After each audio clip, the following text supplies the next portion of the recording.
How's it going, peeps? Welcome back to Viva La Coin. I am Joe. I will be your host for today's episode, and I am wearing red in solidarity with everyone else as we go into this dump that is that swing low that I was talking about in my previous videos in this reaccumulation pattern in Wyckoff.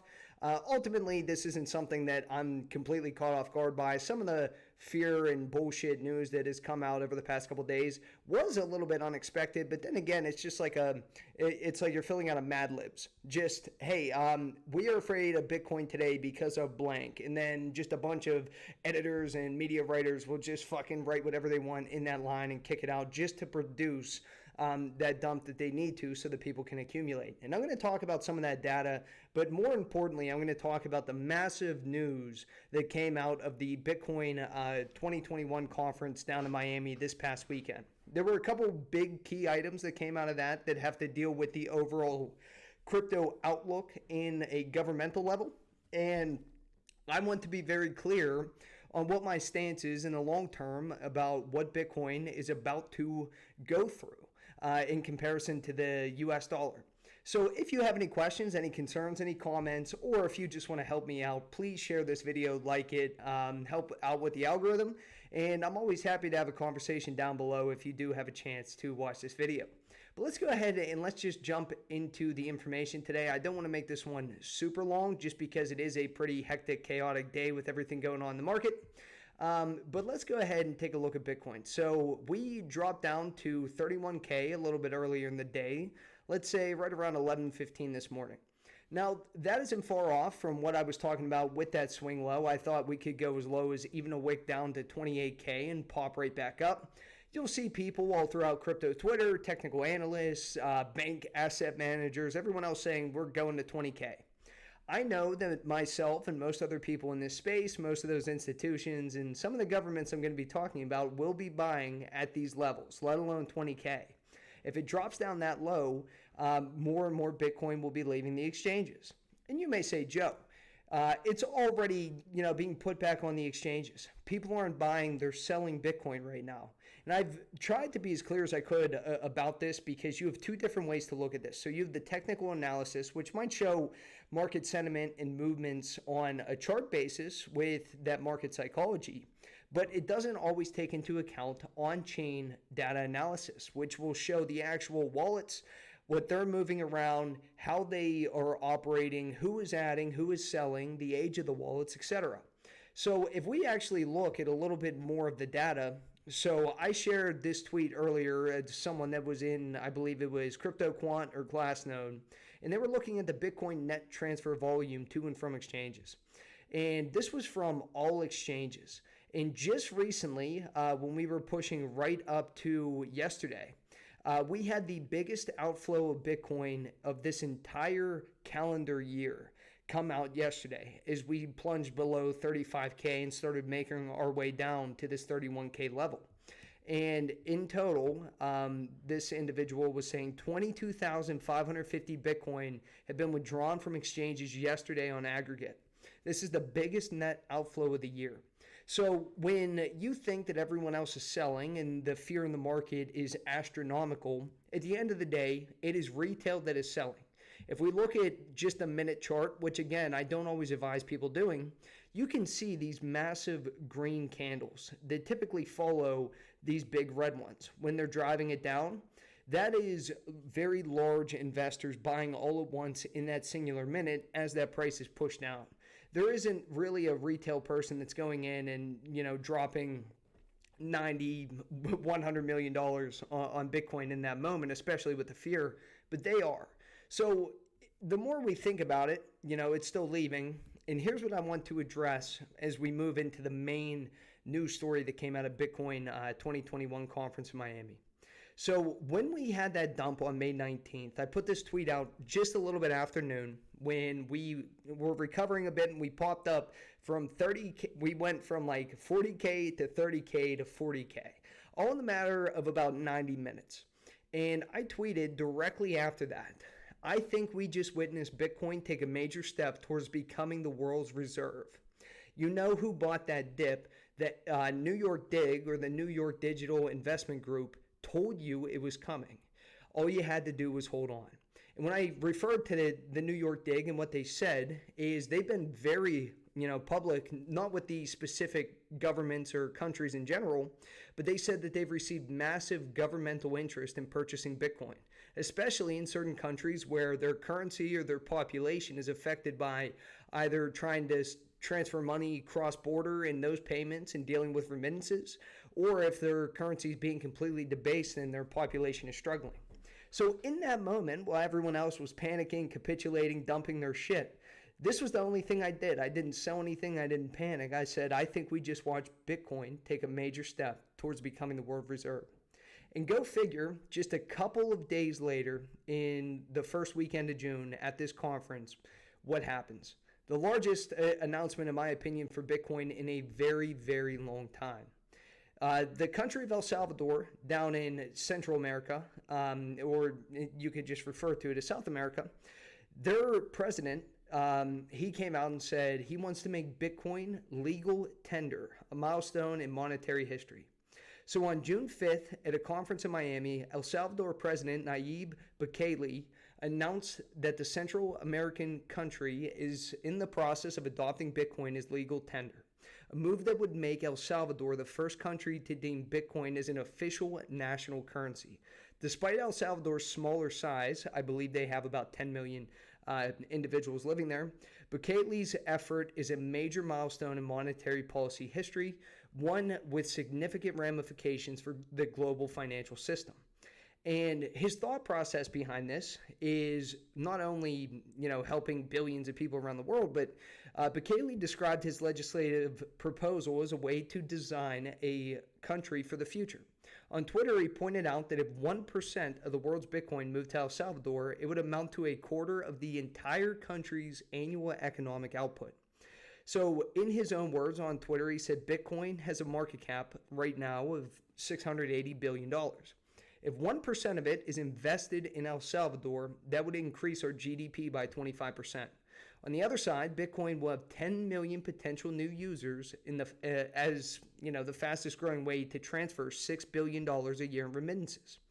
So when we talk about use case and people are like, oh, it's too expensive to use, no one will use it. Well, down in Central and South America, they're working on the Lightning Network and the Strike wallet system. And Jack Mallers, who's one of the individuals that helped not only make this announcement, but he's putting that in place, that speeds up the transactions and makes it more affordable and usable for the average everyday person that's trying to replace their currency. And I'll make a separate video on that. I just don't think it's as necessary at this point because Bitcoin is still fighting to become the store of value. Currency for at least people in the US, where I'm at, or anywhere else, that will come down the road, but first we need the adoption.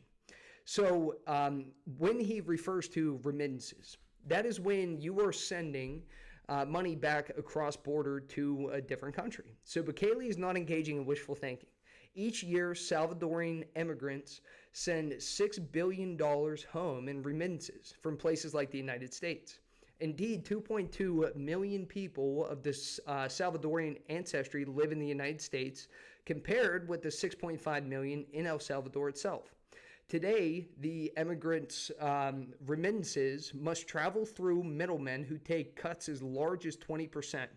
By using Bitcoin, the amount received by more than 1 million low-income families will increase in the equivalent of billions of dollars every year. So this is incredible. This is the exact use case when I said, why is Bitcoin important in that video so long ago? This is it. It's happening in real time. People are understanding the importance of having a decentralized currency, because if it goes to those middlemen, they're taking away some of that money that's supposed to go to one of those families, and you can't go any other route. You just can't, throw it on a fucking pigeon and send it over. Like, it has to go through these different regulatory bodies, or else you wind up in deeper waters. So 70% of Salvadorians also lack bank accounts. Because people can transmit Bitcoin to relatives and businesses on their smartphones without the need for a bank account, the move to make Bitcoin legal tender could help to achieve moral imperative of financial inclusion and provide a space where some of the leading innovators can reimagine the future of finance, potentially helping billions around the world. So this is it. Fucking, write May 19th, I'm like, guess who fucking bought that dip? Or at least is looking at buying that dip? It's going to be the countries that the New York Dig was talking about, because our system, regardless of what anyone else wants to believe, in the United States US dollar is getting weaker by the second with the amount that we print. And since every currency is pegged to the US dollar, that is now backed by nothing since we decoupled from gold in 1971 under President Nixon, we just have continued to pump that shit out and debase our own currency. So as we debase our currency, we debase everyone else that's attached to it. Bitcoin, on the other hand, can work to underpin that currency or that value and or replace it if everything goes the way that it should go. Now, as far as their remittances, they broke down some other numbers, but I think that pretty much made a good point. I'm not going to go too deep into that anymore, but it wasn't just them that made that announcement. About half a day later, you also had another Congress individual or someone in power down in Paraguay, which is a South American country down closer to Argentina. So this is translated, but as I was saying long ago, our country needs to advance in hand in hand with the new generation. This moment has come, our moment. This week, we started an important project to innovate Paraguay in front of the world, the real one to the moon, hashtag Bitcoin, hashtag PayPal. And then this reporting network is saying, are Central and South American countries embracing Bitcoin? The answer is yes. And he's actually a congressman that was calling for Bitcoin adoption in Paraguay. Now, again, you have another one. Just today came out. So Panama now joins the president of El Salvador and Paraguayan congressman, and their names are just jumbled together, so I'm not going to read them, and calling for Bitcoin adoption in Latin America. So if you have millions of people that hold Bitcoin in larger first world countries, and then you also have all these other countries, including some of the bigger ones in South America that are more forward thinking, you're going to have a lot of people holding Bitcoin, propping that value up and using it.